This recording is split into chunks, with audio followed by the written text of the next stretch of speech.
It's been speculated for quite a long time that Vulture was going to be featured in Spider-Man No Way Home, but unfortunately, due to other circumstances outside of what Marvel Studios was doing, aka what Sony had planned to do with the Vulture, played by Michael Keaton in Morbius, he was taken out of the film.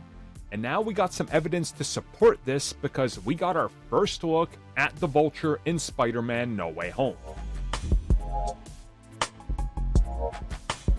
Remember that interview with Morbius and the whole multiverse thing, and Michael Keaton saying they sat me down and they explained to me how I'm still in a Spider-Man movie even though I'm not? And then he said I just looked confused and they realized I had no idea what they were saying and I just signed a contract? Those were funny good times. But yeah, now we're here to talk about what could have been had it not been that whole Vulture appears in Morbius however he appears there scenario.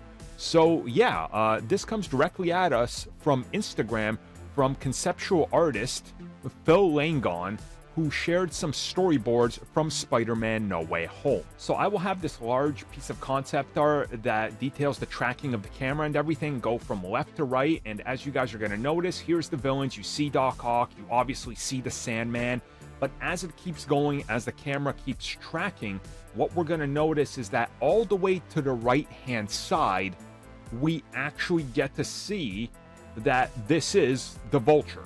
And the artist reveals that this is the Betrayal by Norman Osborn, and that it's been changed quite a few times due to circumstances, and that at one point there was supposed to be a lot more involvement with the police.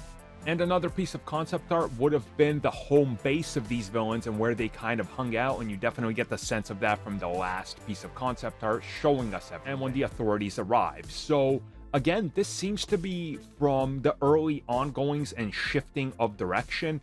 Obviously, we know that at one point they were very much interested in Vulture, and from what we understand, even toys based on the character were being produced.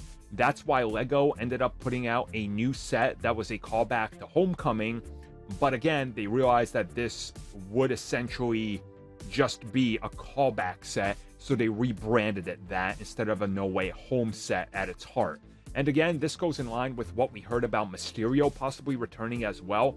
But then again, we know that Sony was developing a standalone Mysterio film and his whole plans were abandoned.